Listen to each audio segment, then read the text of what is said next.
Long time no see. Absolutely, I know. It's been a spell. It's been a spell. That's right. A lot has changed. A lot has changed. You had in December, Yes. Wasn't that the 42 parallel? Yeah, 42 north latitude. Yeah. 42 north latitude. But you hadn't officially joined the 42 latitude club. Right. I was temping. Exactly. Van lifing. Exactly. Hashtag van life. You called it van life. I was calling it trailer trash. Whatever. Yeah. Thanks. But now you're finally, and I know you've been hot at doing a lot of renovations, a lot of moving in and stuff. And so we needed to take this time to just let you get settled. Nothing's been going on in your world either, but oh my God. Yeah. Moving is the absolute worst. And breaking your finger right before you move is actually even oh my gosh, yes. more worser. So that sucked. And my finger still hasn't healed. Like it's been 5 months and my finger is still crooked. And I'm kind of resigned to the fact that it's never going to get back to where it was, but I'll make do. I told you what you need to do. What? Tell me again. The Ronnie Lott method. Which is what? So for those of you who may or may not know who Ronnie Lott is a football player who broke his finger. And they basically said, well, we can fix the finger, but you'll be out of football for a while. And he's like, well, what is the solution? That's right. And it's all coming back to me now. And they said, cut it off. And he's like, okay, I'm not missing playing time. That's my choice. Must play football. Must swing hammer. Cut it off. Oh my gosh. Just ridiculous. Some people are really dedicated to their craft, and some people are just tough, man. I'm just a baby, I guess. Yeah, they're way more dedicated. So let's just rewind for a second. First of all, welcome and thank you, everybody, for being patient with us on our new season, which is our 10th season. 10th season, 11th year. That's right. 11th Insanity. year. Yeah. Wow. It's insane. Yep. And we're absolutely glad that everybody's here. And so the reason why it's been a while since we've recorded is we're talking about Evan's moving experiences. You're only touching the tip of the iceberg. You've made trips back and forth to California. You're ripping apart your brand new house, brand new to you house. Right. The picture you sent me, it's just like, hey, we just closed. And then the next picture was you ripping walls down to the studs. And yeah, tearing concrete out of the basement floor to find the plumbing and all that good stuff. Oh my. I mean, it's funny because I'm pretty sure we didn't take a break when you moved. No, we didn't. Actually. And then when I move, it's like, we're taking 3 or 4 months off. Well, some of us moved to a house that is like, okay, it's good enough for now. Because funny enough, we are only, as of today's recording on the 16th of March, we are actually only 2 months and 4 days away from when I closed on the house. Jeez. So it's been almost a year since I've owned this home. It took us a couple of months back and forth. What is now coming to be one of my regrets is all of the miles that I put on my brand new truck at the time, which no longer is like that. But there was always a home base for me to be able to stop and record. You didn't have that. No, we moved out of our house. And I guess one of the reasons that this took so long is I didn't just move. I didn't have a house. I didn't have a place for a couple of months out of this. And we lived, I think the last time that we recorded, I was in my trailer. We were in a campground up here. But that was when we still were deciding where we wanted to be. So we moved out of our house the day before Thanksgiving. It was my birthday. We left with the travel trailer in tow. The U-Haul boxes were about to be picked up. We actually had to leave before they even got picked up. And we were on the phone with them as they picked them up. And they're like, damn, these are heavy. We loaded those things to the brim. Life is there. And we even had to have another one delivered emergency style. Like, we're not going to fit it in these 5. We need a 6th one. It was absolutely incredible. And we had another trailer full of stuff that we were going to haul up later. And we had our travel trailer.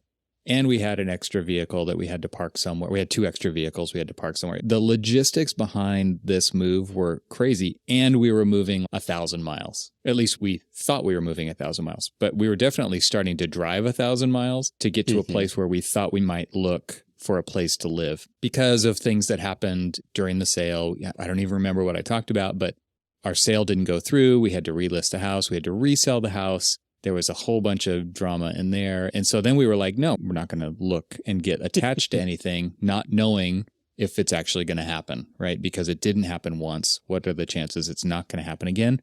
It's pretty high, I guess. So right. We drove 1,000 miles, and then that's the last time we recorded. And after that, I think we've been back down to California 3 times, and it's 1,000 miles each direction all 3 times. Actually, I think we flew down once. So it's just been this kind of roller coaster for the past few months. We even lived in my parents' house, who were not there because they were up here in Oregon as well, Pacific Northwesting, and they allowed us to stay in their house. We were there for over a month. It's just like, how did that happen? Goodness. Where did that time go? It was a beautiful time to be in the Palm Springs area. That's for sure. After that, we towed all of our stuff back up here, and then we had to go back down and move my father-in-law, who's moved in with us. We're a multi-generational family now. So there's just been so much involved in the process. It's been absolutely a tireless journey. That's for sure. Right. There are a few parallels between like my move and yours, the back and forth. But in our conversations over the past few months, you took it and just went all in. You said, hold my beer. Oh my gosh. I thought, man, I've been driving back and forth from DC to Detroit every weekend for a couple of months, looking at houses and things like that, and was doing all of that. And it was more of just like, I'm exhausted. We can't seem to find anything. If we're not physically in the area, people who are here are actually getting first selection or first right to the thing. There's all sorts of craziness. Yeah. So we were rotating in and out, and the pains of that. And so I thought we were, but no, you took it one step. We took it much further. That's right. Yes, exactly. You totally did. It was something. So we needed this time to let you at least get settled. Yeah, I still don't even have a proper podcast recording area because I'm remodeling down. I'm not personally remodeling stuff downstairs. I'm doing a little bit of work on the weekends, but I got to work still too, right? So my wife's got to work still too. So we're construction managing, and on the weekends I'm doing framing and electrical and things that I can do. But the future podcast studio is where my father-in-law is living right now. It's the Rubik's Cube. We just have another version of the Rubik's Cube that we're solving here. Dude, it's crazy. Yep. And just thinking about how this all relates to, let's bring this back. How does this relate to architecture? I was thinking about the process of selling a house and the process of the logistics of moving and all of those things, and thinking like, maybe the only reason I can actually do this is because I'm used to these kind of complex problems when it comes to architecture. I can see how this would, and I am not superhuman in any way, like this would break a normal person, the level of things that we had to do. This is why people don't move. This is why people have all the stuff that they have in their house, and it's way too difficult to do all this stuff. Like the whole real estate process is insane. The financial, the banking, the loans, there's just so many layers to that. Is crazy making, right? And so I was just thinking, hey, this isn't unlike a project. You can speak to that probably even better than I can. I mean, you've been on some absolutely crazy projects. Did you ever think of it that way? Like just managing a project, like moving your family and all of these schools? Oh, totally. And all that stuff is not unlike an architectural project. Oh, absolutely. Even in the pain included.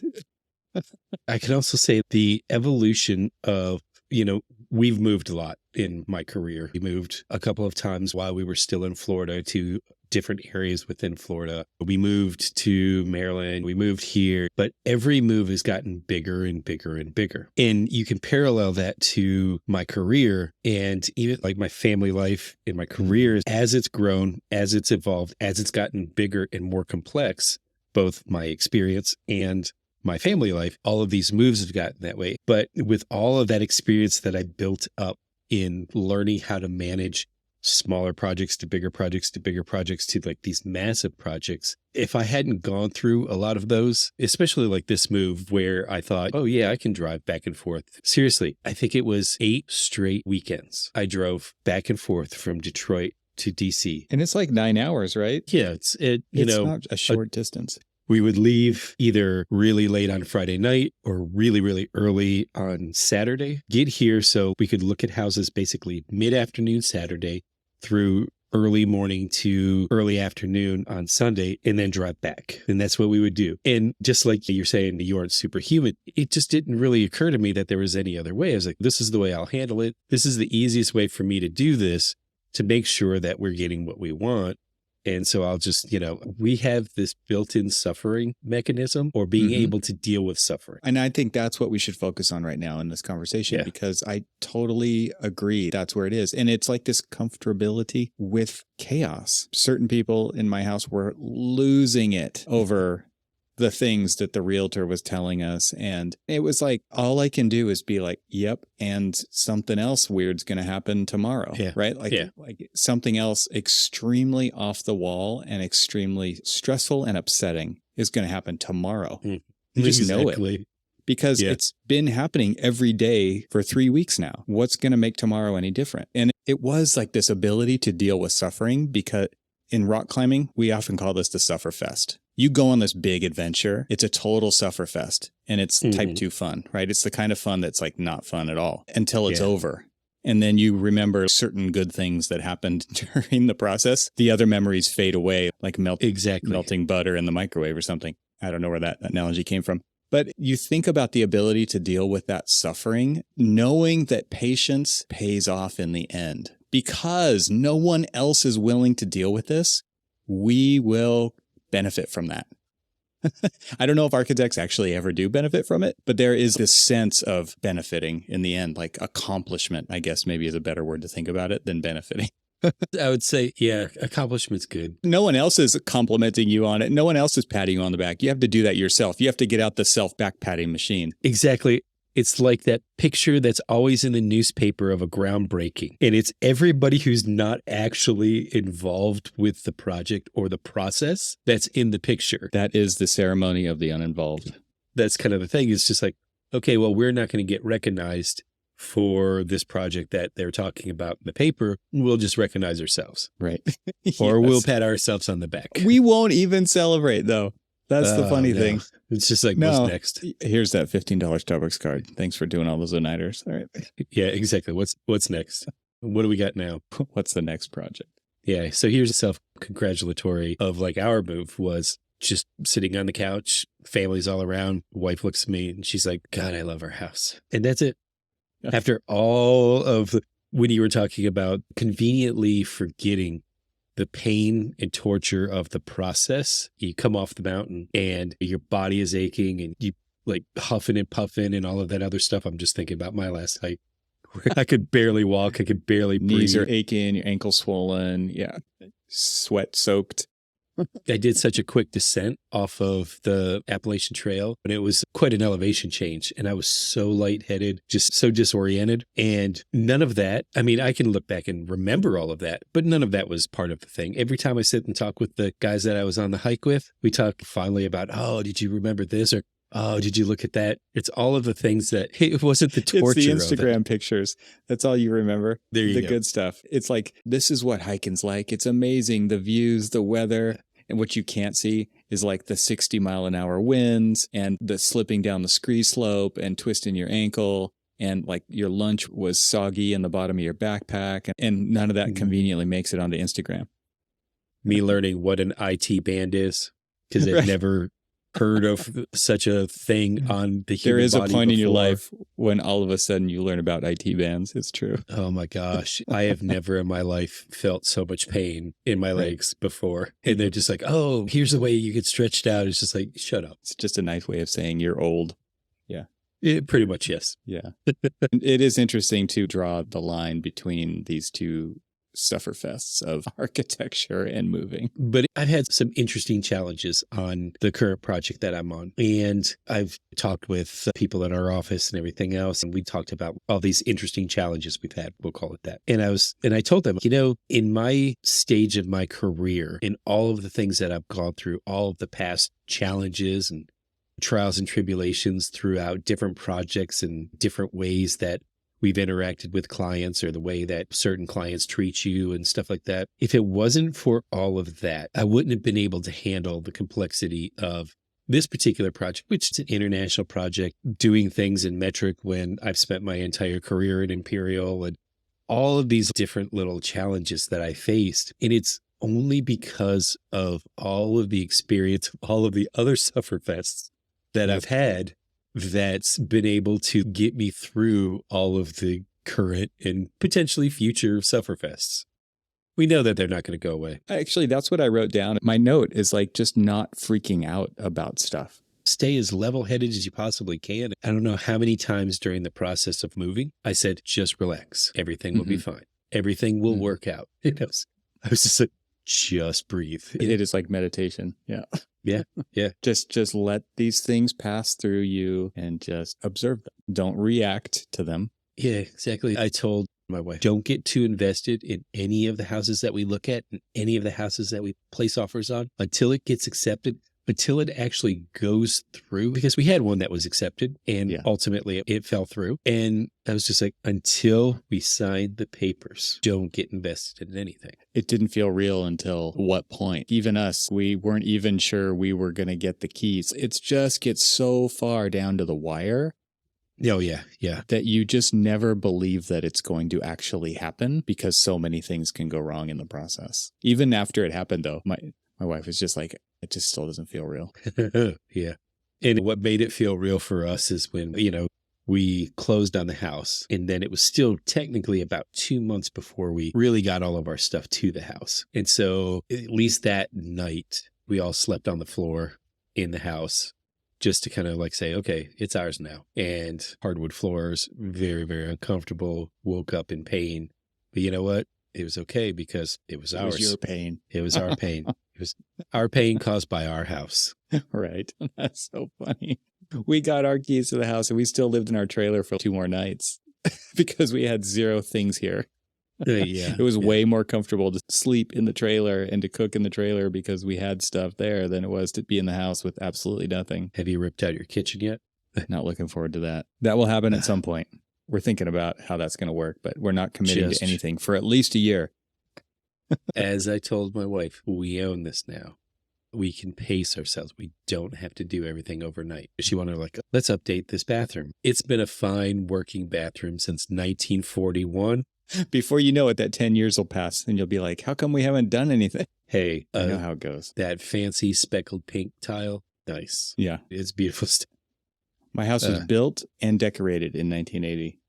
It never changed since then. The interesting thing about ours is it's a 1941 house, and were people just shorter because the bathrooms? Some of us still are, Cormac. Yeah, some of you are. So you would have been fine. And my bathroom is just like when I'm sitting there enjoying a respite, and I'm like, why are my knees hitting the tub?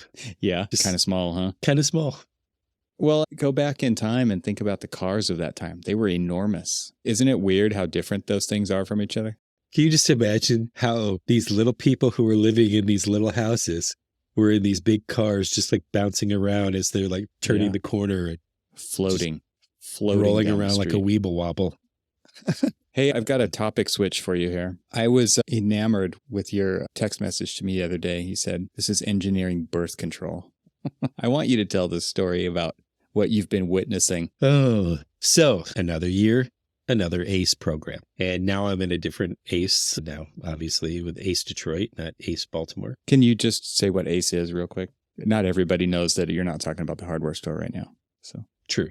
ACE is the Architecture, Construction, and Engineering Mentoring Program. And basically it gives high school students from freshman to senior an opportunity, if they're interested in the AEC industry, kind of a peek into what the industry is.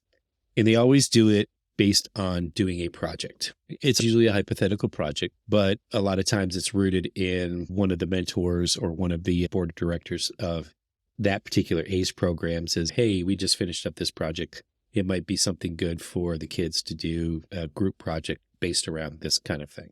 And this one is really, really interesting. And I'll talk more about it in maybe a future episode, because I definitely want to talk about this amazing architect, Nathan Johnson, who just a Detroit legend, so we'll talk a little bit more about that. A little teaser for you right there, folks. What's interesting about this one is it's 2 days a week instead of 1 day a week like ours was. Ours in Baltimore was a little bit longer for that 1 day, We would do a little bit of a lecture and then a lot of kind of like studio work. Let's just call it that. And here they separate it. They do Monday, 2 hours of lecture, Wednesday, 2 hours of kind of studio work, hands-on with the mentors.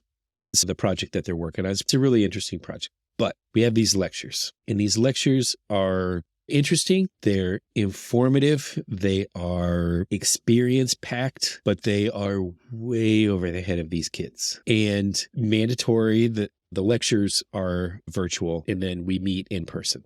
Which, by the way, another side note is I'll talk a little bit further about this local university here called Lawrence Tech, which is amazing. Most people have never heard of it, but the premise behind it and everything else is just incredible. But it's a side note. Teaser number 2. So everybody has to keep their camera on. And so I'm just watching the look on the kids' faces as they're talking.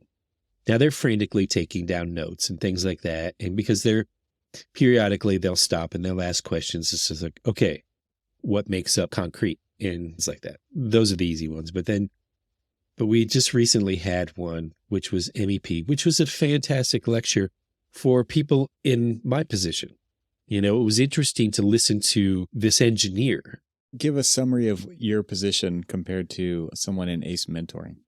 Over 20 years experience working on all sorts of scales of project, currently working on one that's almost 1 million square feet of building with a lot of integration of a natatorium, a gymnasium, all of these high-tech classrooms, high-tech auditorium spaces, and all this other stuff. So really engineered, heavy kind of buildings. And an ACE mentoring participant is like 17, 16. My particular group, I have 4 kids, because they break it down into, they got a handful of mentors. And so they basically take this big group of kids and then break it down into like one-on-ones.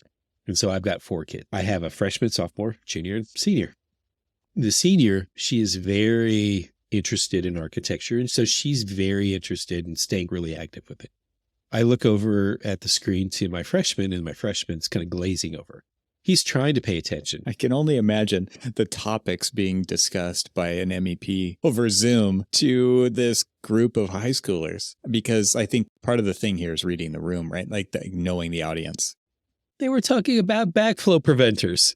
Why? Why are we talking about backflow preventers with a freshman in high school? This is the same reason we don't talk about business, and we don't talk about so many things in architecture school. We don't talk about specifications, right? Because you want those students to come back. And this is your comment, right? This is about engineering birth control. You're witnessing engineering birth control happen in real time. Look, I have a freshman that lives in my house, and there's a lot of times where I'll just go off on some tangent and start talking about things that I was dealing with during the day and all this other stuff. And I'll look over at my daughter and I'll see her glazing over, and I'll acknowledge it. I'll say, thanks for listening to me. I know you're not paying attention. I know you don't care what I'm saying. I know you have no idea what I'm saying, but at least just thank you for being here, and I can like use you as a sounding board. It's a little bit easier when I'm sitting there talking to my wife, because more and more it is an interesting parallel between the trials and tribulations of a classroom school teacher and the trials and tribulations of an architect. We'll save that for another conversation as well. But oh my Lord, so many parallels there. But we've had all of these different lectures, and they are interesting information and experience-packed lectures. And there are some where I've been delightfully impressed with how they were paying attention, at least regurgitating the information that they heard and they wrote down. Not that they understand what it all meant, but when you're talking through like mechanical systems and you're showing chart on how you size mechanical equipment, again, freshman in high school, really? Why are we showing this? What we used to do is a lot of times we wouldn't have engineers as some of our mentors. And so we had to do it ourselves. So sometimes we'd take turns, me and this other guy that were kind of running the program. We would take turns and say, okay, you're going to give the structures lecture. I'll give the mechanical lecture and you'll give the sustainability lecture. But we would always break it down to almost the rudimentary thing. We started the whole thing off and just basically broke down all of the different architecture and engineering components and likened it to the human body and broke it down like the facade and the architecture of the skin and all of that other stuff. And then the structure, the skeletal system, and then all of the plumbing, piping, and the air, like your lungs and your circulatory system and all of this other stuff. And we broke it down in a way that they could understand because they've had basic biology classes and things like that. And they understand certain aspects of like when you take a deep breath and it goes into your lungs and the lungs process it and push it through your system and all that other stuff. We associate it back to that. And they're like, oh, I get it. I understand the mechanical system of a building is very similar to the human body. This is how we got them to understand just the basics of all of these different engineering principles. We didn't want to or need to. Now, I'm going to throw a big, huge disclaimer in there. There's a big difference between the ACE Baltimore program and the ACE Detroit. Where am I at? Detroit, where these kids actually earn college credits, which is amazing. I absolutely love that idea. And so after they've gone through a couple of years of this and completed it, they can earn, I'm not sure up to however, but I think you can at least earn 3 during this process. So it's a good deal for them, right? Yeah, right. So I can understand why it's a little bit more rigorous than ours was. We basically gave them the opportunity. 1, we gave them experience. 2, we gave them a resume padding or resume builder for things. We gave them good experience when it came to things like presentations and stuff like that. And the seniors would always be able to compete for and potentially earn scholarships. So a little trade-off here and there. One earns college credits, one earns a scholarship. But yeah, I was so baffled at why it was literally geared towards if you had a lunch and learn by a mechanical engineer who came in and they were wanting to talk to you about partnering up with them. And they would go through like their vast experience and their team formations. And like if we're looking for high performance buildings and we want to hire the right engineer, they'll come in and they'll talk about all sorts of metrics to get to a high performance building. What they can add to the project to make it even better, right? Exactly. And those are the things that we would expect them to come into our office filled with architectural professionals wanting to hear a lot of mumbo jumbo about mechanical engineering. It's the dog and pony show. That's what they used to call it, at least. Yeah, exactly. Not a freshman in high school. Well, and not about duct sizing. And not about duct sizing. Not about the minutia of the job, but what makes a healthy building? How is a building like a human being? These are kind of living, breathing things. There's so many opportunities there. We would always begin each of those sections of instruction. We would always use those as a way to basically say, okay, as an architect, your schooling can range from a 4-year degree that then transitions into a 2-year master's. We basically explain to them what an architect does, but then also what's the schooling behind becoming an architect. How to get there. Exactly. And then what it means to get your license and all of that other stuff. All of that, because I don't know about you, but you don't become an architect overnight right after you graduate college, although now it's becoming a little bit more prevalent that there is those paths. But when we were doing this, you were probably like at year 6, year 7 when you were starting to get licensed, right?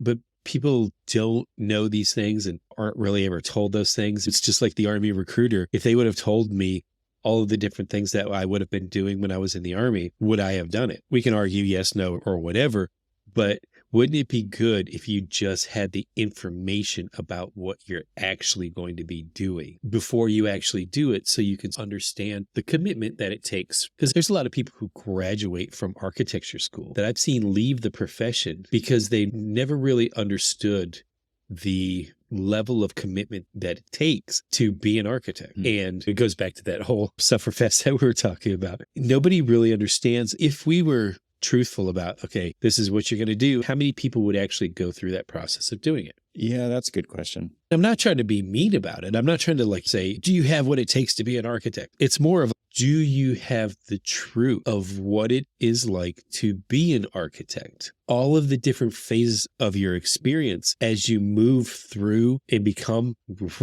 I hate to say it, ready for retirement. But if you think about this, think about your progress through the profession. You went from like drafting and research and things like that of different building materials or spec items or things like that. And then you slowly started to gain more and more experience, and you started to transition out of certain things that you don't have to do anymore because now somebody else is going to be doing those. You're going to be doing higher, more responsibility, more experience level. And then you're going to just keep doing that more and more. I remember when I was moving into the more project management role of things, and they're like, I hate to say it, man, but you're going to be doing a lot less drawing. That was a lie, but you should be doing a lot less drawing. I should be doing a lot less drawing. But when they say you're going to be doing a lot less drawing, like, okay, I don't know if I want to do that. I don't know if I want to let go. I just want to say, like, you asked the question, if they were honest, would people do it? If everybody had all the information. And I think that is something that architecture has to deal with, because I think you're right. I think a lot of people wouldn't do it if they knew what the commitment actually was. And it's not like there's one story either. There's not just one story of what it takes to become an architect. It's different for a lot of different people. Oh, yeah. The other thing that I want to add to that is that Jody, Coffee with an Architect on Twitter, posted a tweet the other day. It said, Buddy Jody Brown. Yeah, Jody Brown. He said, I'm trying to think of exactly how he stated it, but I just can't pull it up. But it's like, what's a good memory from when you were a young architect? And my response was like, under 50, what do we consider a young architect? Because it does take so long to do all these things. Like you said, you don't even really start to think about licensure. This is averages and generalities, right? But it's like 7 years. I didn't get licensed for 17 years after I graduated.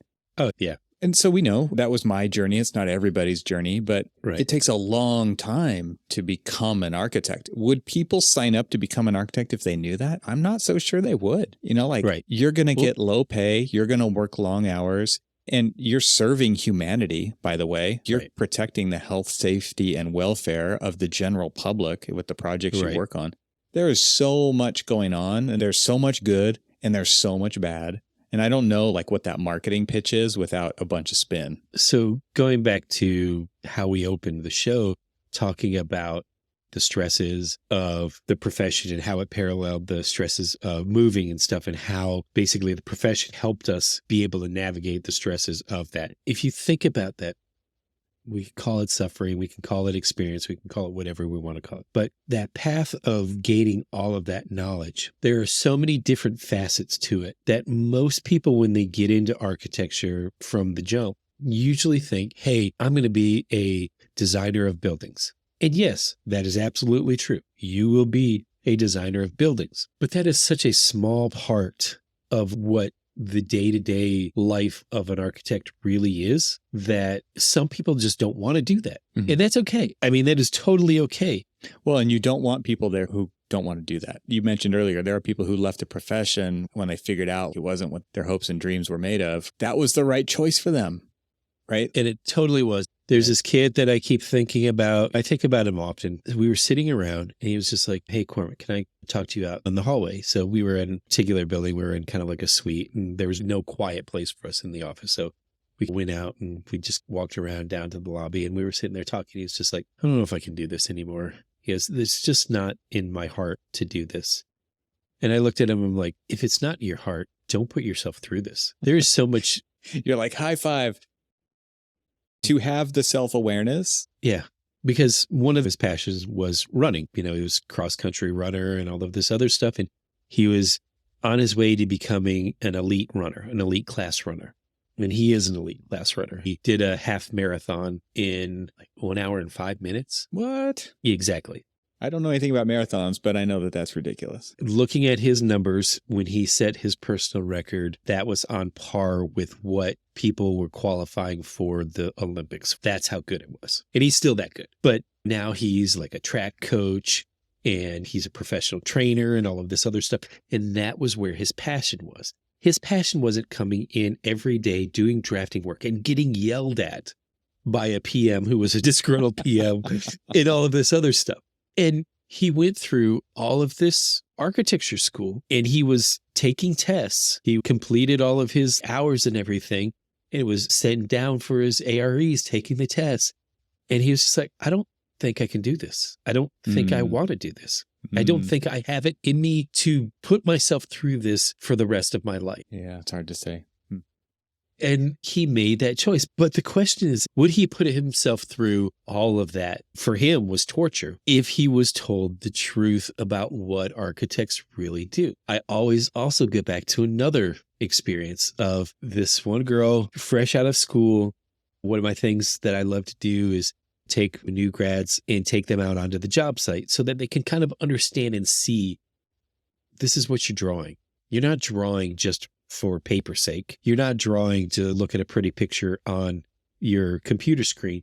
You're actually drawing a building. You don't see it now, but you will see it later. And you need to understand like that line means that beam and all these other things. You need to understand that because that to me establishes a level of care that hopefully you will continue to develop in your career. And as we were leaving, we had spent the entire day out on the job site. And we went through the OAC meetings, the owner, architect, contractor meetings. We went to the job site. We did some pay application reviews. We did all of these different things. And I just wanted her to see all of the different things that you have to deal with. Once the drawing is done, the job isn't done. And I wanted her to see all of these things. As we're leaving the site, she's exhausted. I'm exhausted. She's like, I had no idea architecture was more management than anything else. I'm like, exactly. Now, she is a licensed architect, but she does not work for an architect. She actually works for a construction management company. As of now, she actually left the architecture profession, still trying to make a decision whether or not she wanted to go and finish up her master's degree in architecture, which she ended up doing, and she ended up getting her license. But she still works for the same company that she left architecture for as a construction manager. And now she's probably a senior PM now.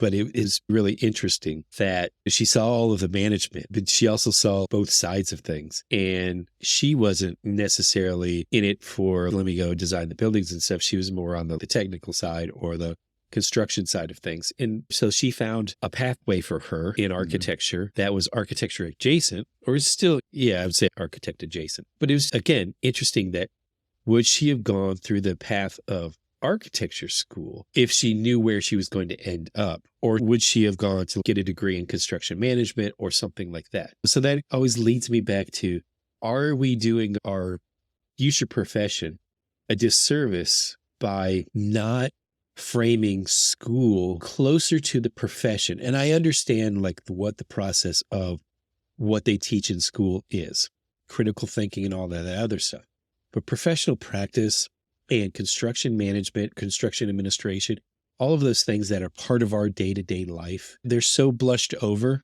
that we don't really understand like the correlation between what we're taught in school about the other 70% of our job. We're only taught that 30% of designing a building, detailing that building, getting a construction set out.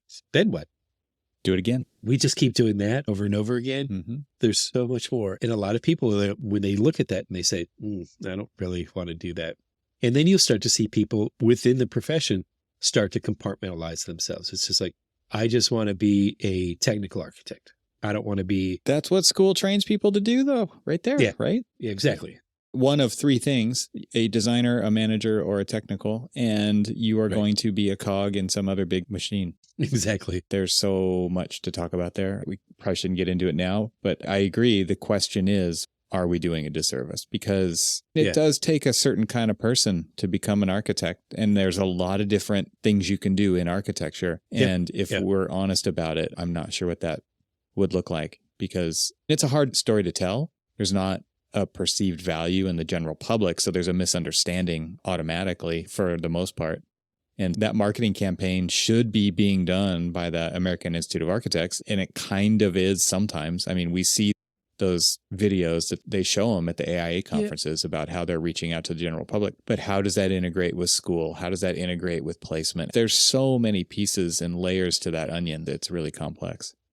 And so honestly, that's why I get involved with ACE. And I honestly feel like if more and more of the profession, of all of the different professions, architecture, engineering, and construction, would get involved with ACE, we would actually start to develop the future of people who really, truly want to be there. Yeah. In your community, right? That's as far as you really need to go, is you need to do that in your community. Right.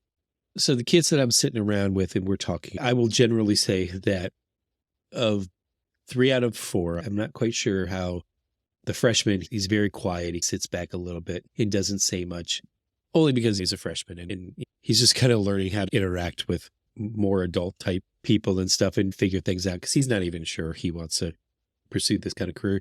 He's just interested, which is fine. That's essentially what this whole thing's about. We shouldn't expect anybody to know at that age. You can actually start to see the kids who really, truly have a true interest in pursuing one of these disciplines. And so I definitely say the senior that I have, she's ready to go to architecture school. She's been preparing herself. She's been doing some summer experience, taking certain classes and stuff. The way that she basically has been kind of like leading the team from the students aspect, leading the team and really showing thoughtfulness, like the critical thinking that we really want to have teaching our students. She possesses that. And so you can see if she's going to be great for our profession. She's going to be great in this profession. If this is what she really wants to do, she's going to be good at it. It's totally awesome that there's this ability or this avenue for kids, legit kids, to prototype this kind of career without high consequences. Obviously, there's a commitment. There's not no commitment here.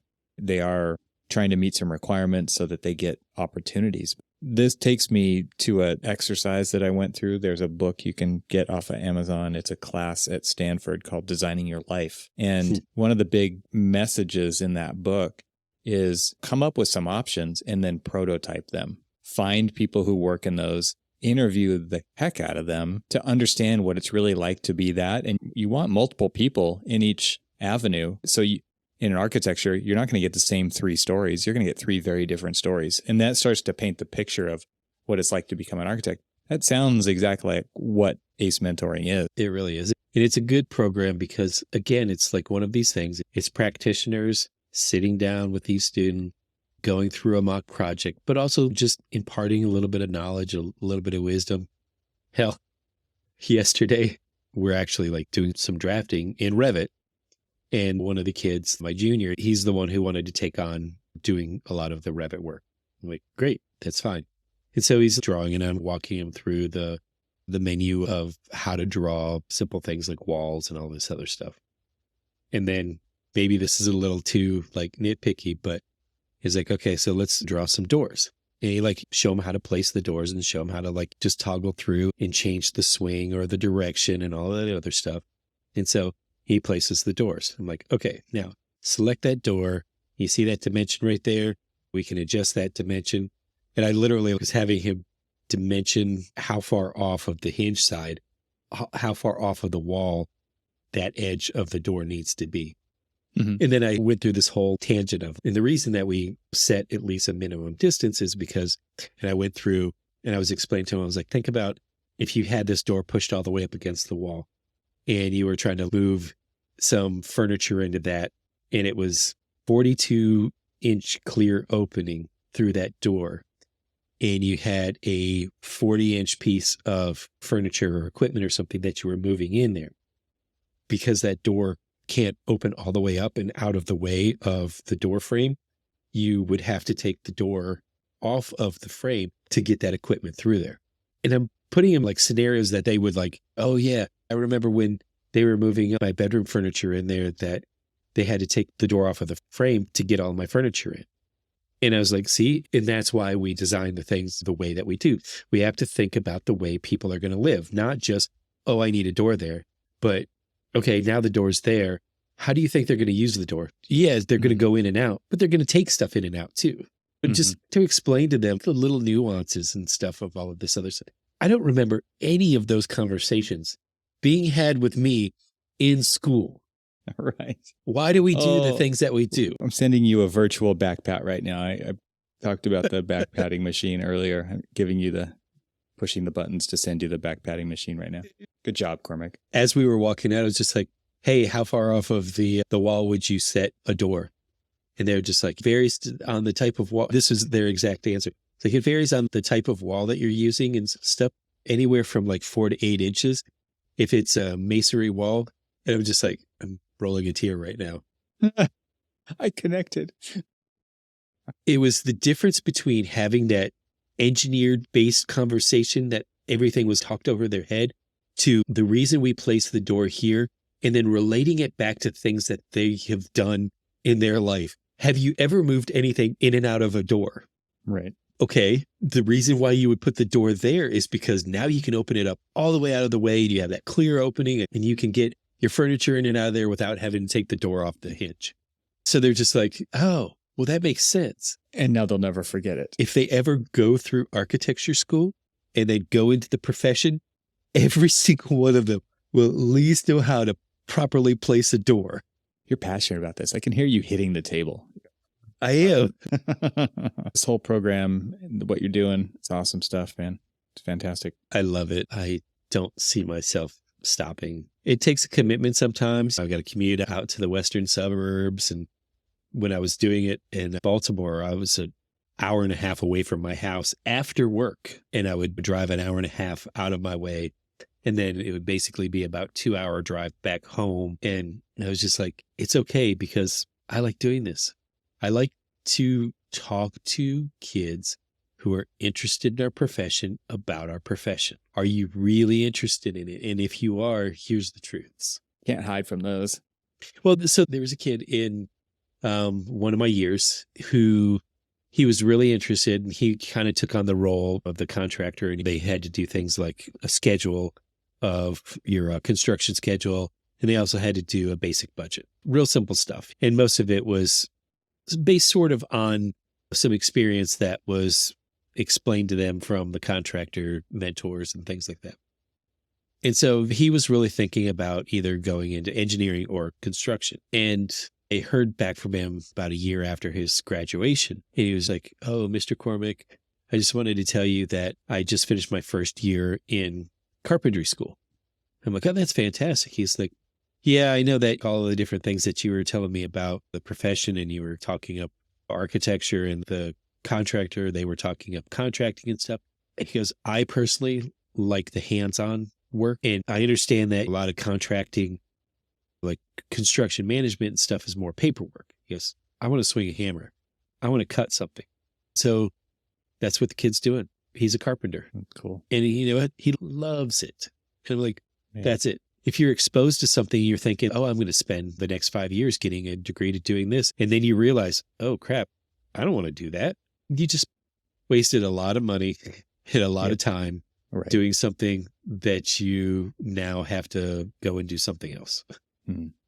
Well, it's good to hear your voice again. And yours, too. A whole hour of it. Well, yeah, it's good to be back.